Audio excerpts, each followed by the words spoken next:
youth wrestler. Got to be fired up for Ty Whalen. Well, he didn't crack a smile when we saw him on camera. I'm sure as he heads to the back and he realizes everything going on, he'll be all smiles as we move on to 157. So congratulations to Princeton's Ty Whalen. 5 Princeton Tigers, 9 at Cornell Big Red, 6 Penn Quakers, 4 Columbia Lions. So far heading to Philly with, I believe, still 2 more to be determined. That includes one here at 157. Blake Saito for Brown and Richard Fedalen of Columbia. Fedalen trying to be the 5th Columbia wrestler, and Saito the first Bear to make it to Philadelphia. Saito had a 9-4 decision over on Mat 2 in the quarterfinal round. Berge and Berg still going at it over at Mat 2 at 165. Again, they've moved ahead by a whole match compared to what's going on here at Mat 1. Saito trying to keep the hips heavy. He does, as Fedalen went in on a shot. And it is going to be a lot closer now here to neutral position. Both back to their feet, no longer locking up.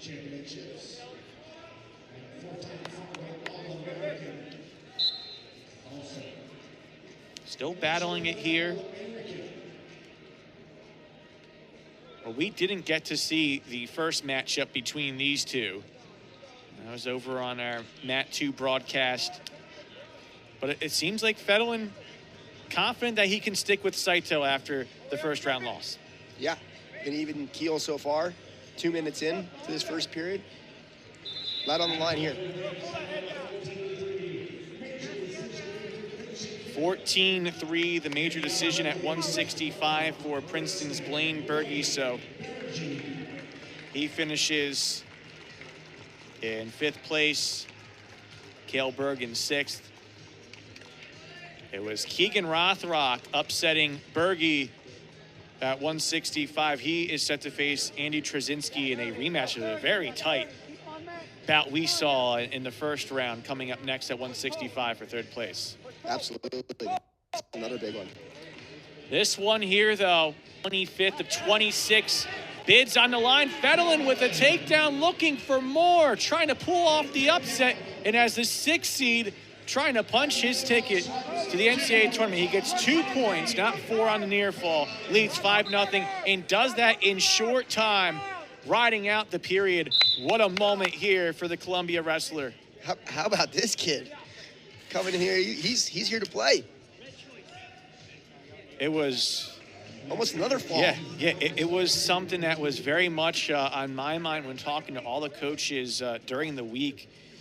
Thinking this 157 was top to bottom, all things go. All 6 wrestlers with a winning record coming into the tournament at 157. Saito has moved past 20 wins. He's only had 3 losses entering the tournament. Had his 4th after losing 3-0 in a decision in the semis against Jude Swisher. Swisher, the 2 seed, he's in the final, 23-6.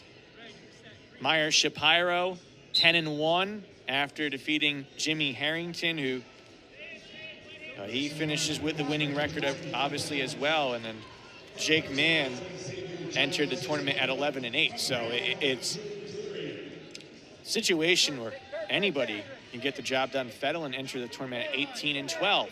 Leading 5-0 on top here in the 2nd period. As they've moved to the 5th place match at 174 over on Mat 2 between Xavier Giles and Drew Cleary, a rematch of the 4v5 matchup back in the quarterfinals. There's the first point for Saito, just shy of a minute riding time advantage for Fedalen. And so if you're Saito, that's a positive there, but you're really more now focused on getting the next 3. Good job. halfway through this second period. Saito, a little slide on the knee, but nothing there. And I think it's impressive from Fedalen.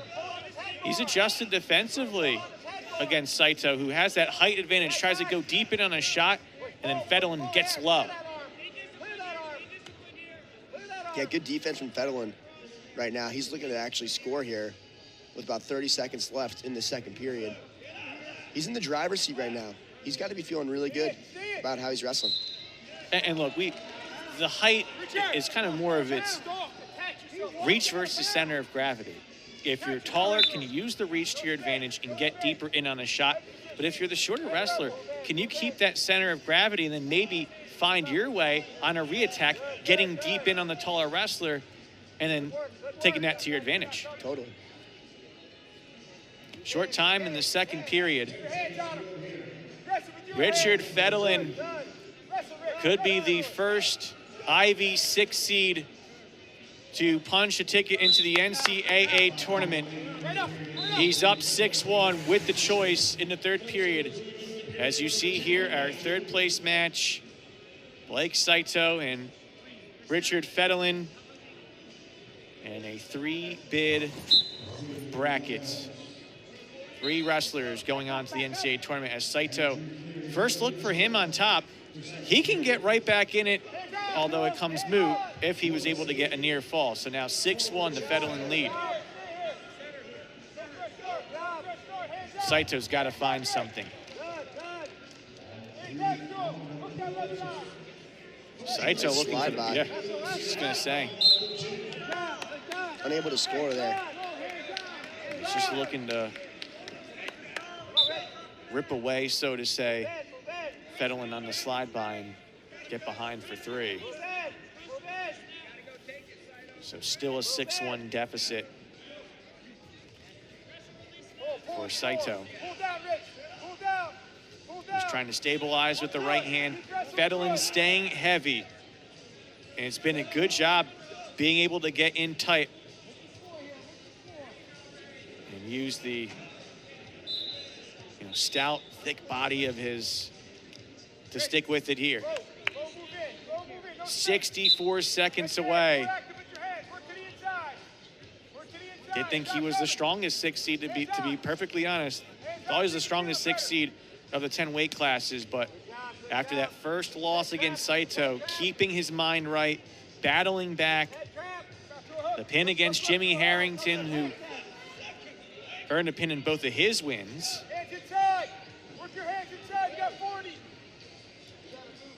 And then Fedalen trying to get the win here, up 6-1. A stall warning against Fedalen. Saito a few times trying to attack. Fedalen keeping up this smothering defense. Short time in the third, and he's got a takedown, and that should secure it. How about Richard Fedalen? He's going to get a major decision here unless there's a late takedown or late escape, by Saito. And after losing in the quarterfinal round for the first time, an Ivy 6 seed is heading to the NCAA tournament. Welcome to Philadelphia, Richard Fedalen. I'm very impressed. Good composure and just staying the course, finding a way. Very impressive win. 9-1, maybe 10-1 on the major decision at the end by riding time. And so he qualifies for the NCAA tournament. For Blake Saito, a tough way to lose, but 31st in the coaches poll, 18th in the RPI, and a win percentage that is going to be somewhere around 80%. He will be one of the better candidates for an at-large, but this is why he's going to have to hope for a decision